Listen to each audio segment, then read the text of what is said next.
A pleasant day, everyone. So, here we are again. We are going to discuss about institutional corrections. So, we are going to discuss the first part or the part 1 of the institutional corrections, which is all about introduction to corrections. So, later on, we are going to discuss the two scopes of institutional corrections under which of the introduction to corrections. So we have the scope of the discussion. First scope, we have terms used in the study of corrections. So before we'll go through to the second part of the discussion, we should know first the terms used in the study of corrections so that we would know why these particular terms are being used and how these particular terms means in this particular study. And the second scope would be constitutional limitation of the government to punish criminals. So meaning to say, there is a limitation constitutionally uh, that has been followed or being followed by the government in terms of punishing the criminals. So that is in order for the personnel to avoid some legalities. So moving on, corrections as a component of criminal justice system. So the term correction, corrections, and correctional are the words describing a variety of functions typically carried out by government agencies involving the punishment, treatment, and supervision of persons who have been convicted of crimes. So, meaning to say, under which, in the perspective of the corrections or the correction and or the correctional, it is wherein the government agencies doing their part, doing their functions, which involves the first is punishment.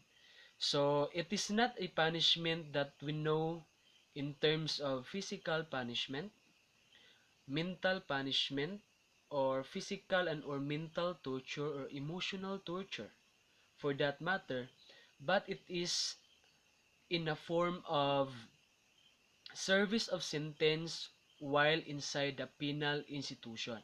So meaning to say, there is this what we call prescription of penalty that should be served by the uh, persons deprived of liberty while inside the penal institution or correctional institution.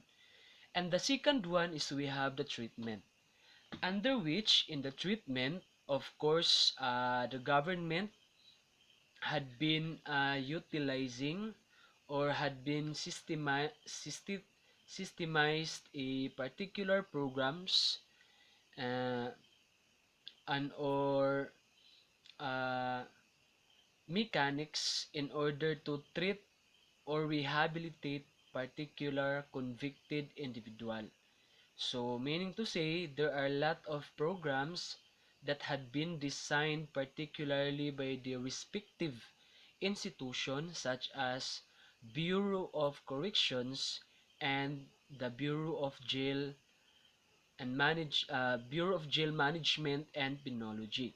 So the treatment that we are talking about here are the treatment that are suitable, perfectly designed to each and every person deprived of liberty in order for them to be fully rehabilitated and or reformed for that matter. Because whenever a treatment and or a program that be instituted to a person deprived of liberty is not suited or is not perfectly designed for him or for her, So that might result into a loophole or result to failure on the part of the BGMP personnel and or the Bucor personnel in terms of rehabilitating and or reforming the person deprived of liberty. By the way, before, those persons had been convicted by final judgment of the court and uh, put into prison are being called prisoner. But in order to avoid the negative notion towards those convicted individual while serving their sentence inside the correctional facilities, they are now being called as person deprived of liberty. And the third one here, we have supervision of persons who have been convicted of crimes. So meaning to say, while the convicted individual or persons deprived of liberty serving their sentence inside the prison facilities and or penal facilities, they are being supervised by the Bucor personnel and or the BGMP personnel in terms of custodial forces, in terms of institutionalizing or in terms of uh, giving the treatment or the programs inside the penal facilities. So, as to the supervision, it is not only a supervision in terms of treatment, but it is also a supervision wherein the proper care, the proper custodial uh, designed and or program will be given duly to those person deprived of liberty. Because in this particular program or this particular supervision, it also involves peer supervision in terms of activities as well, and those daily routine to be made or to be done by the persons deprived of liberty. So these are the variety of functions that are usually carried out by the government agencies. So moving on, correctional system. So correctional system is also known as penal system. So when we say penal system, it is a system wherein penalizing those persons deprived of liberty, which also refers to a network of agencies that functions related to rehabilitating convicted persons through either institutional-based or community-based corrections. So now, what is the difference between institutional-based or community-based corrections? In the institutional-based corrections, it is where the persons deprived of liberty are going to serve their sentence while inside the penal institution, or they are serving their sentence inside the correctional facilities. So meaning to say, their movement have been supervised, have been monitored, and there are custodial forces that look after their welfare, and also to supervise the treatment program that had been designed for them.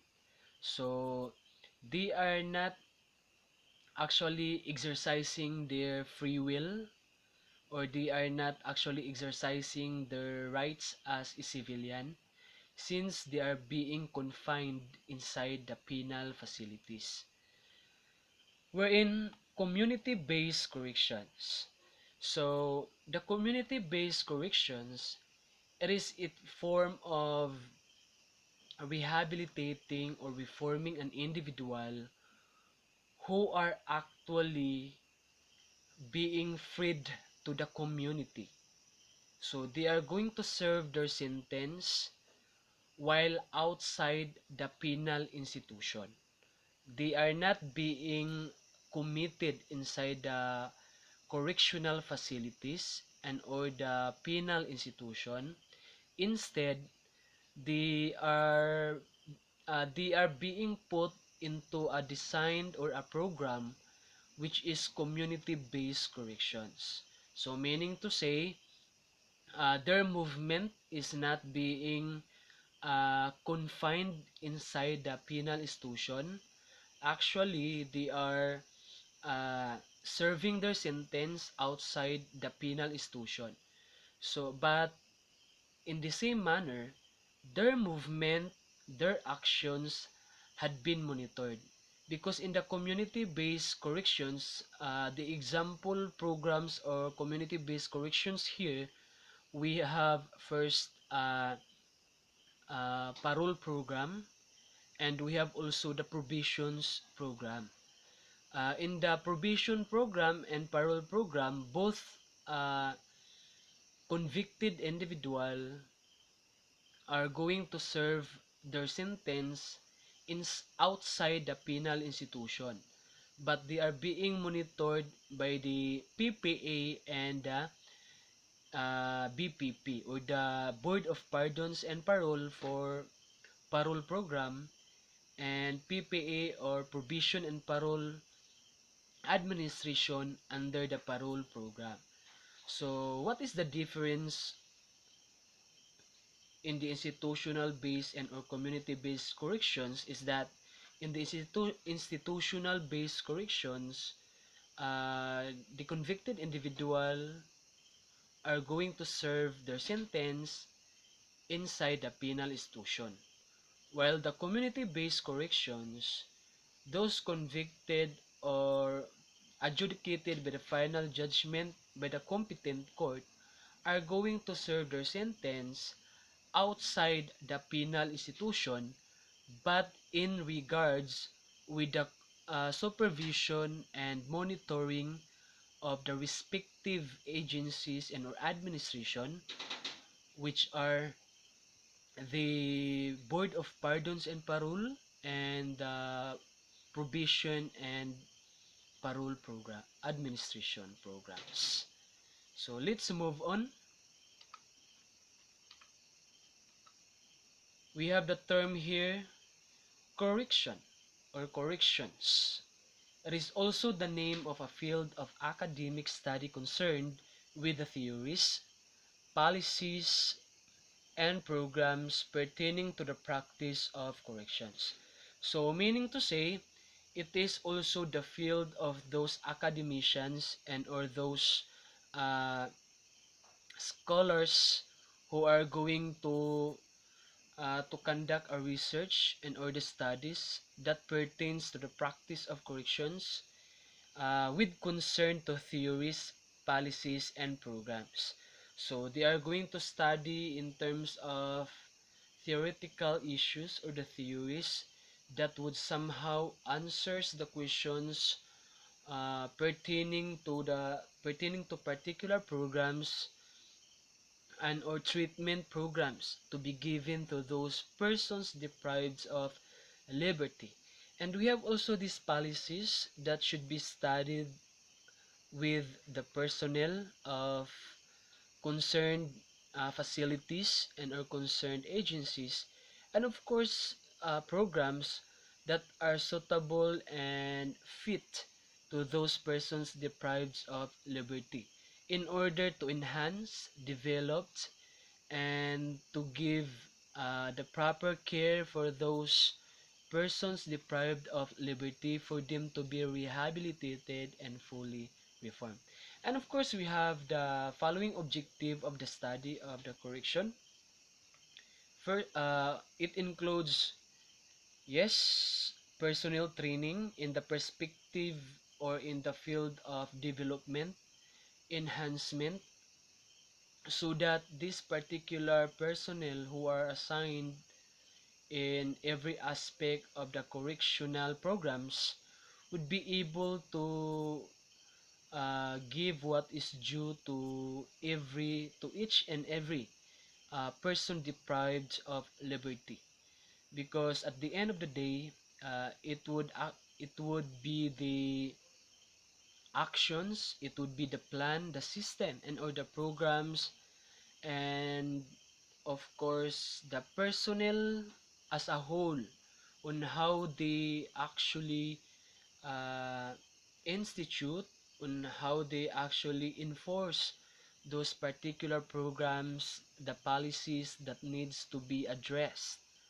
or to each and every person deprived of liberty, and management as well as the experiences of those on the other side of the fence. So actually it talks about those unwilling subjects of the correctional process.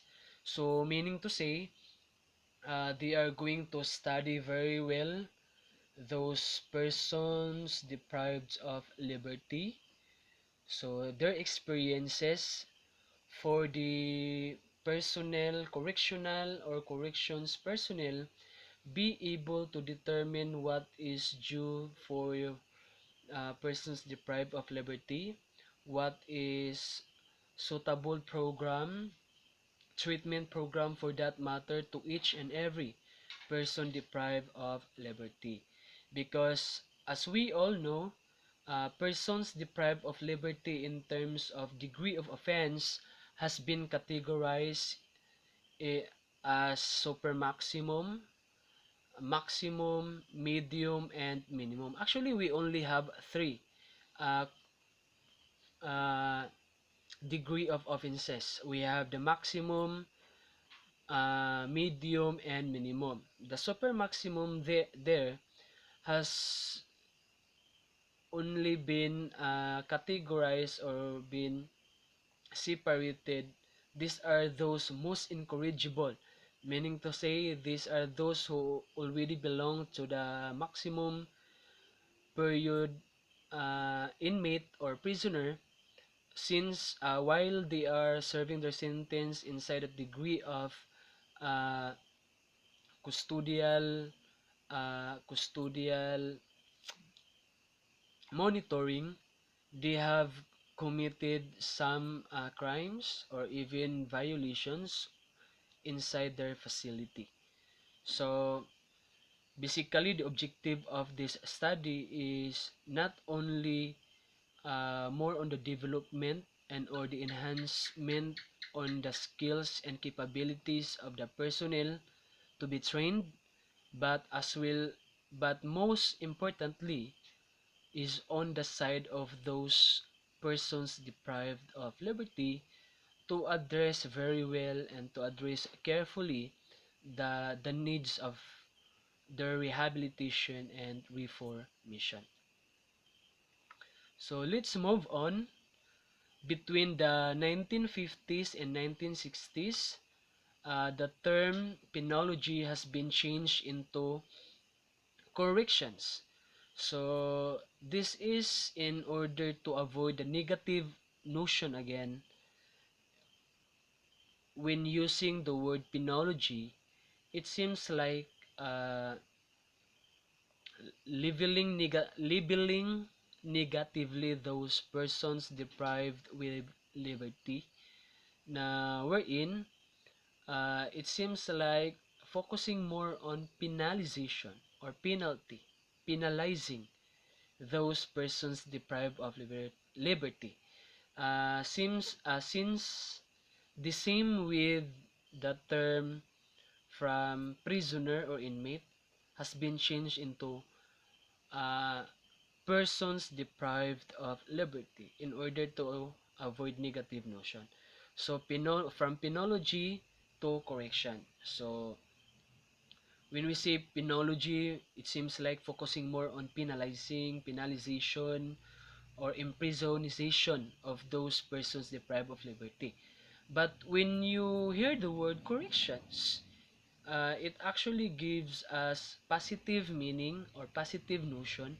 Now we're in somewhat like focusing more on positive perspective or on the light of array na wherein nagbibigay ng kahalagahan in terms of rehabilitating and reforming particular person deprived of liberty. It is more on correcting their behavior, correcting their negative perspective to the outside world, correcting their emotions and their, of course, temper.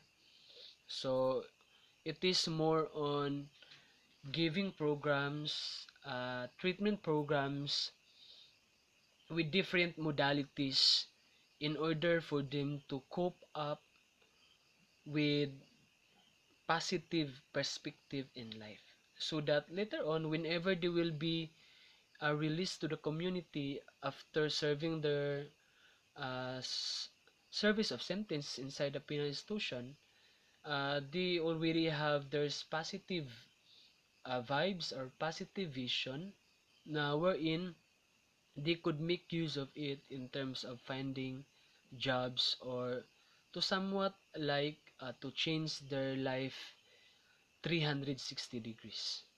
So let's move on.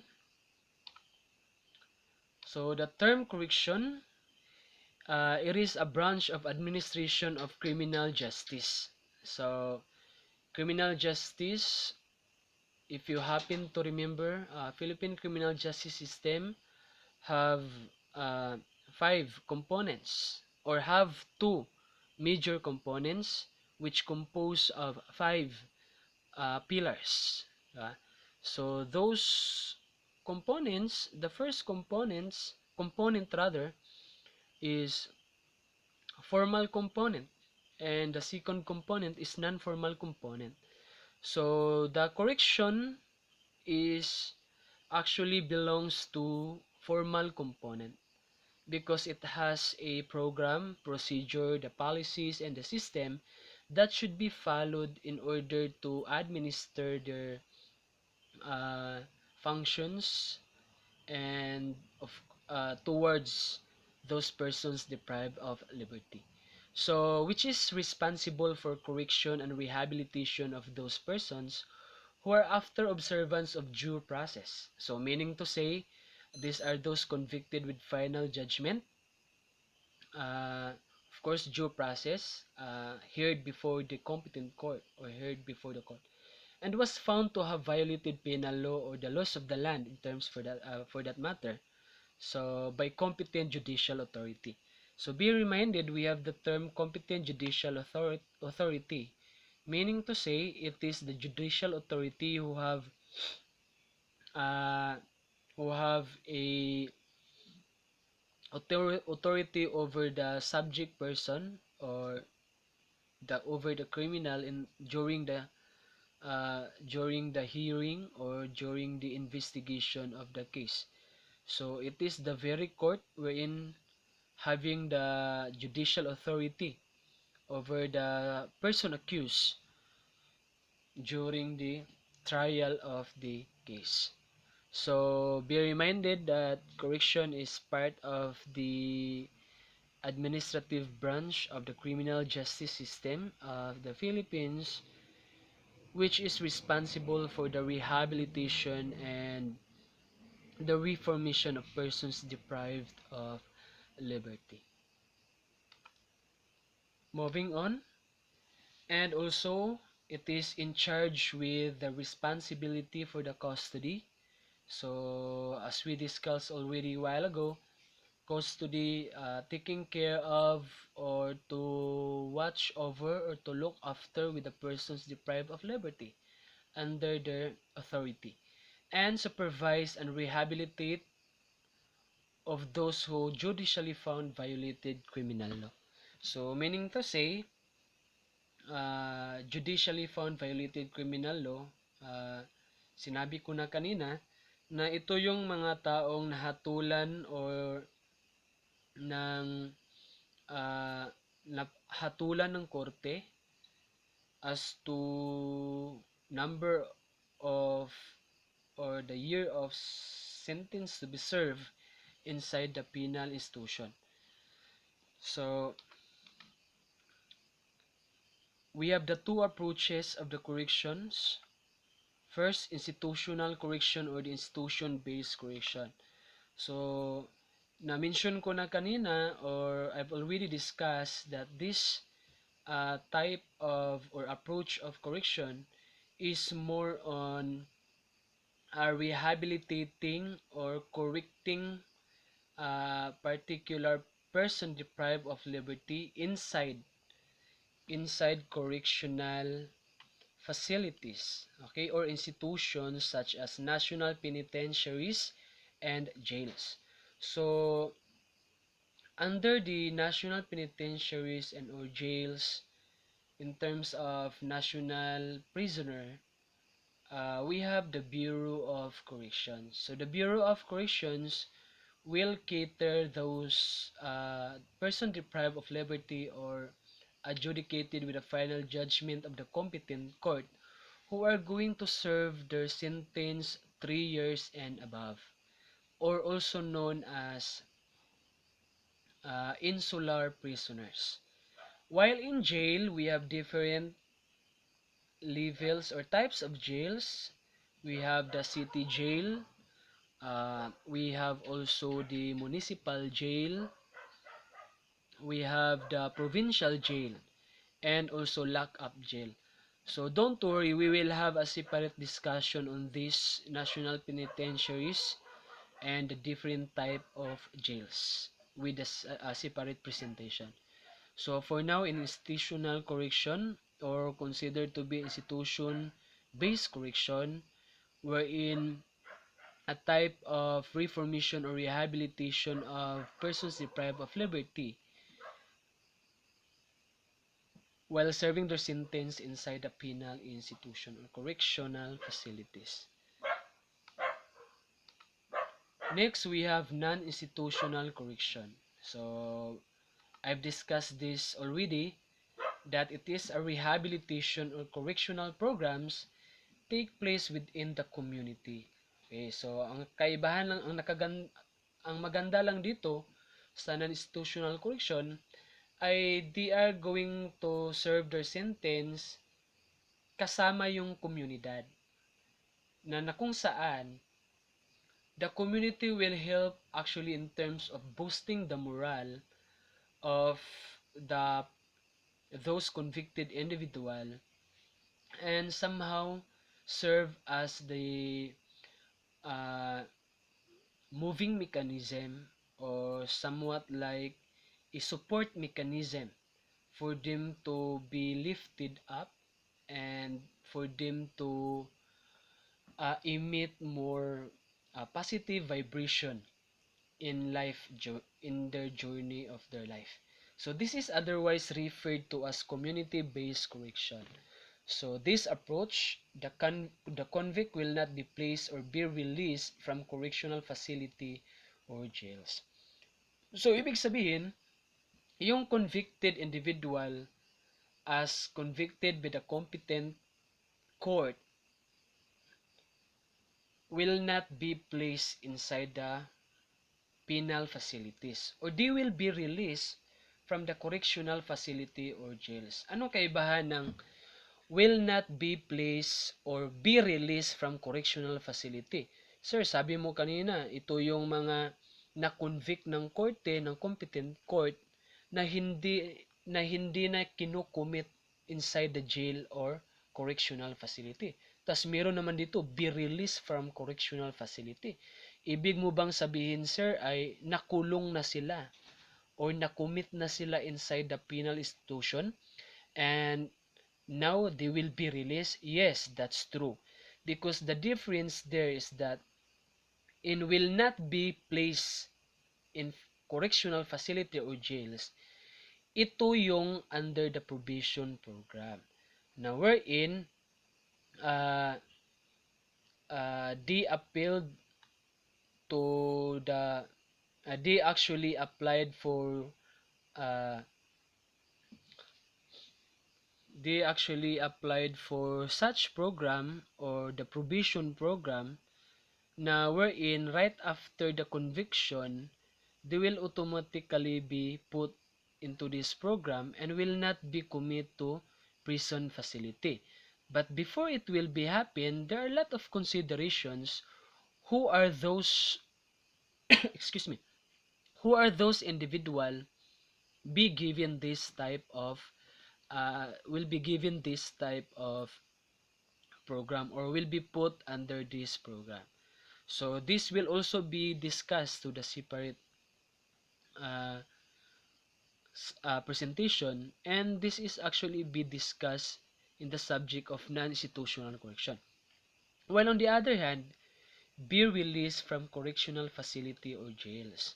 So ito naman yung mga convicted, already convicted by the court and currently serving their sentence inside the penal facility or correctional facilities and or jails. Meaning to say, they are being put in the program of parole program. In the parole program, ang kaibahan ng parole program at saka probation program, yung probation program, hindi sila na commit inside the penal institution or jail. Pero itong nailagay sa parole program, ito yung na-commit sa penal institution at saka nabigyan ng parole program kasi they already served the minimum service of sentence. So, meaning to say, the minimum service of sentence, kapag qualified na sila na mabigyan ng parole program, and that is the time they will be put into parole program. So, yun yung kaibahan. Yung provision, hindi na ipasok sa kulungan pagkatapos na convict ng competent court. Well, itong parole, provision pala, yung provisioner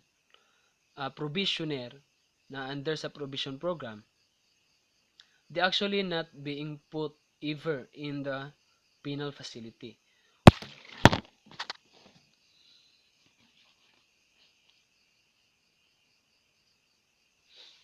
While in the parole program, they already put or committed inside the penal institution and put under the parole program if they already serve the minimum service of sentence.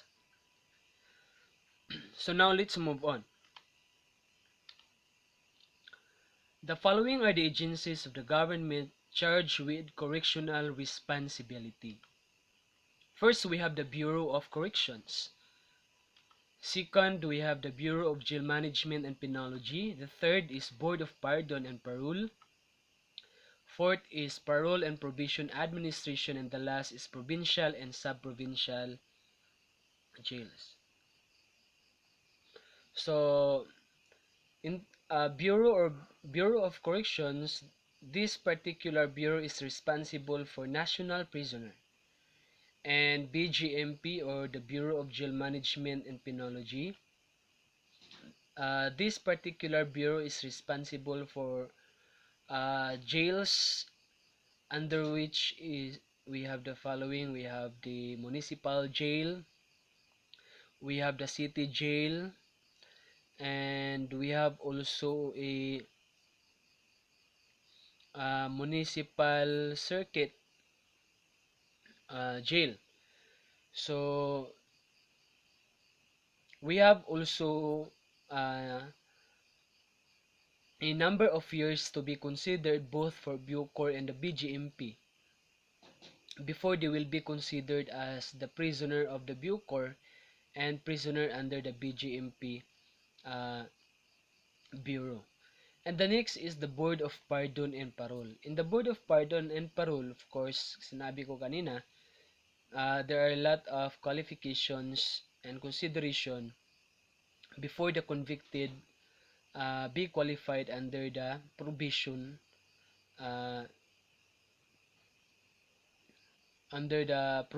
program. And the same manner with the PPA or the Parole and Probation Administration. So before a particular inmate, so sinabi nating inmate, these are those who actually or currently serving their sentence inside the penal institution will be given an opportunity under the parole program. So ito yung persons deprived of liberty na nakaserve ng minimum of their service of sentence and found by the committee to be qualified under the parole program, and they will be given such program. And we also the provincial and sub-provincial jails. So these are those jails who are under the administration of the provincial governors. So we have the term imprisonment. It is the confinement to an institution, commitment to prison, confinement, custody, detainment, custody, held in captive, held in restraint, in captive, in custody, in jail, incarceration, internment, kept behind bars,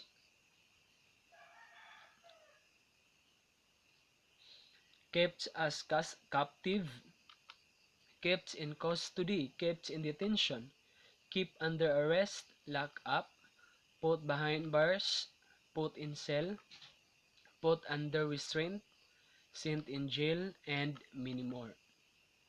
So, prison imprisonment, it is defined as the acts of confinement of a person in prison. So, meaning to say, it is where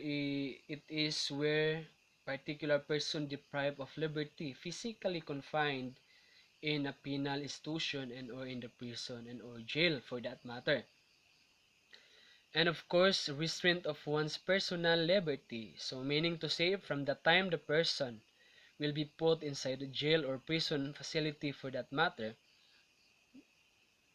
the personal liberty of a particular person or the person deprived of liberty has been extinguished by or has been taken away by the government for the reason of committing some uh, committing some violations of the land and or committing some criminal acts for that matter.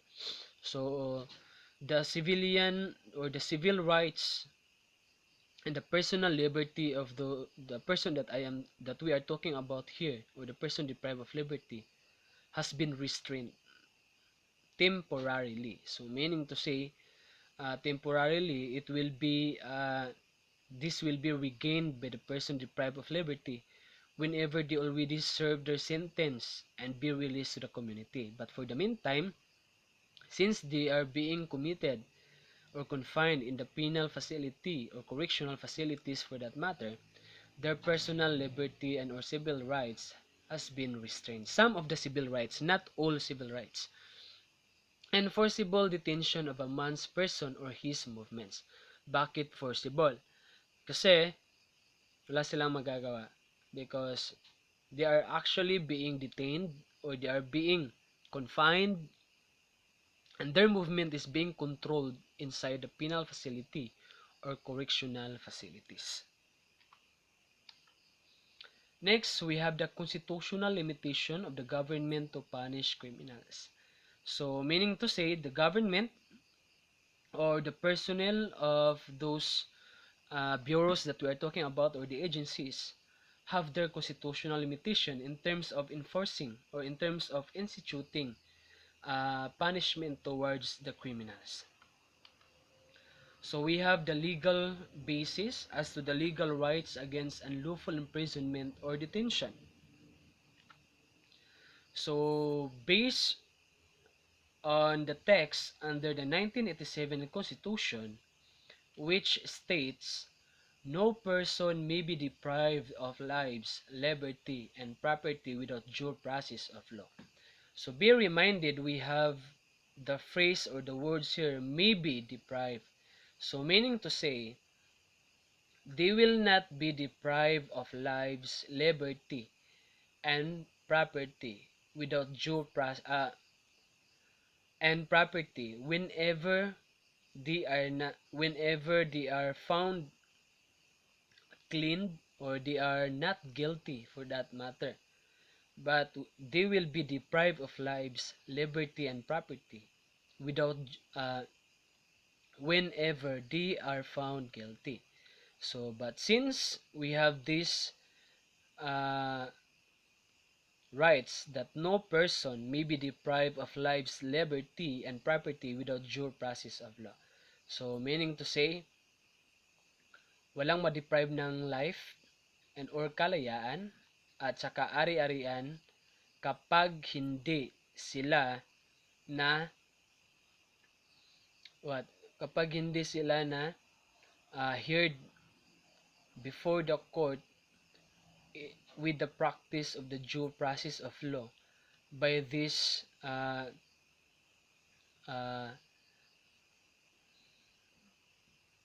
individual who are being authorized by the law to exercise such and or to observe such right of each and every citizen of the Philippines. So, considering that the Constitution is not a self-executing law, again, considering that the Constitution is not a self-executing law, so meaning to say it is not the Constitution that will be used in terms of executing the law. There is the revised penal code that actually provides punishment not only to public officers violating this constitutional right of an individual, but also private persons as well.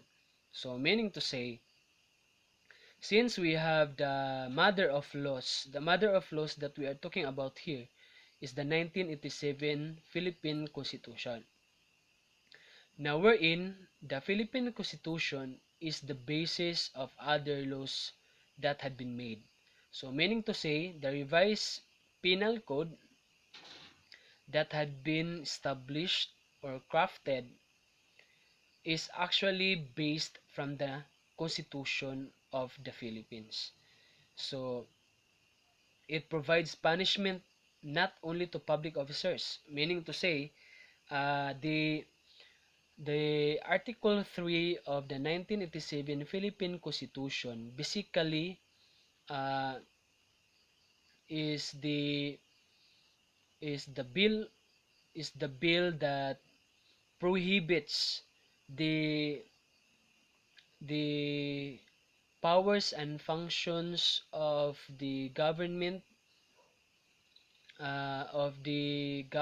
officers and or the public officers to be exercised unlawfully or to be exercised beyond uh, what is required by the law.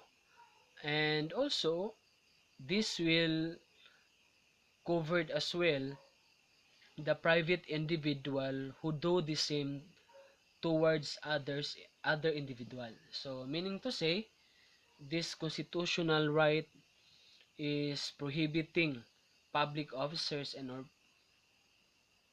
the public officers to exercise their power and their functions violently, but also it prohibits private individual or private persons uh, to violate the rights of others.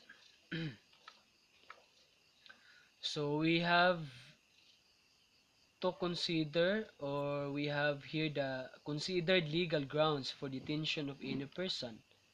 First is commission of the crime. So meaning to say, uh, in order for the person to be detained or to be put behind bars, so the following are the legal grounds.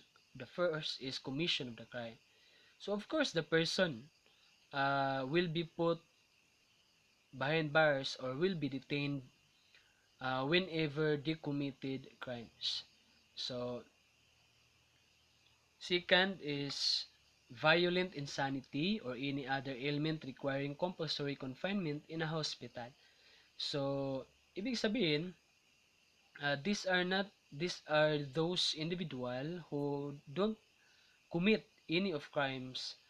Instead, they have violent insanity or ailment, sakit, that requires compulsory confinement in a hospital, or sometimes we call it hospital arrest, that needs to be addressed for their welfare. Note that under the government exercise of police power, Those persons who are infected of contagious disease may likewise be separated to the rest of the population. This is actually in the perspective of uh, avoiding the in the infectious disease or the contagious disease to the other individual. So the government's initiative is somewhat like to separate those individual who are suffering from contagious disease that might contaminate or able to communicate it with other individual. So therefore, they need to be uh, arrested through police power, but not by means of commission of crime, but it is for the purpose of health uh, health concern of the state. Moving on, so the following are the suggested alternatives for detention and imprisonments. So first, we have wider use of bail and other approved methods of release from custody. So, meaning to say, uh, there should be a wider use of bail to consider those types of violations of an individual that would somehow that would somehow uh, let the person not to be detained. Instead, they will be temporarily freed from detention and or imprisonment and other approved methods of release from custody. So kanina lang we discuss about the probation and the parole programs, and we have different programs that prohibits individual from being detained, or an alternative programs for an individual not to be detained and or to be imprisoned. And next is we have elimination from the jail and prison of those who should be elsewhere, like those mentally ill and juveniles. So elimination from the jail and prison like mentally ill. So meaning to say, there are some other uh, individuals who happen to be uh, violated some laws and or uh, socially approved behavior due to their mental illness. So, meaning to say, ito yung mga taong may uh, sakit sa pag-iisip na their movement, their actions are uncontrollable. Their actions are beyond comprehension. Their actions are in contrary as to their normal thinking. So meaning to say, they are in the stage of insanity, because most of the time these people are prone to commit uh, violations and or prone to commit some physical violation towards others. So they should be separated, as well as the juveniles. The juveniles should not be exposed to those incorrigible individual that would somehow uh, adapt the behavior of those adult person deprived of liberty. So it should be uh, the deeds or the doings of the the personnel in charge of rehabilitation and reformation. Well, actually, it is in the system now that the mentally ill and the juveniles are separated from the adults and those incorrigible. Uh, inmates and or a person deprived of liberty. Third is payment of fines instead of imprisonment if penal law permits. So meaning to say, instead of putting inside a penal facility or correctional facilities, payment will do, or it is a suggested alternative that payment of fines should be encouraged by the government instead of putting behind bars. Well, actually, we have this system that had been practiced, that those who violated or commit crimes will be fined instead of being put in the prison. So these are the suggested alternatives for detention and imprisonments. So this is the end of part 1 of the introduction of corrections. So we will have our recap now as to our discussion. So we already discussed the terms used in the study of corrections, and we also tackled the constitutional limitation of the government to punish criminals. So basically, we have the 1987 Philippine Constitution that governs the constitutional limitation or constitutional powers and functions of the public officers. So of course, be reminded that the very concept of the corrections is to we have to punish, to rehabilitate, and to supervise. So in the punishment, of course, it is in the form of service of sentence as to the number of years to be served by the persons deprived of liberty inside the correctional facilities. And the second one is treatment. Yeah, so the treatment here involves different programs or modalities that somehow address the needs of persons deprived of liberty in terms of reformation and rehabilitation. And the third one is, of course, we have the supervision in terms of their supervision as to their movements, the programs that have been given for them in terms of their works and their daily routine while serving their sentence inside the penal institution. So not only their movements and or their uh, doings inside the penal institution, but also those uh, community-based programs that needs to be supervised if they actually following the rules and the regulations and the terms and the conditions that set off by the program that they are in. So thank you for listening and thank you for giving your time with our discussion for today, which is the first part rather, the introduction to corrections. So thank you and God bless.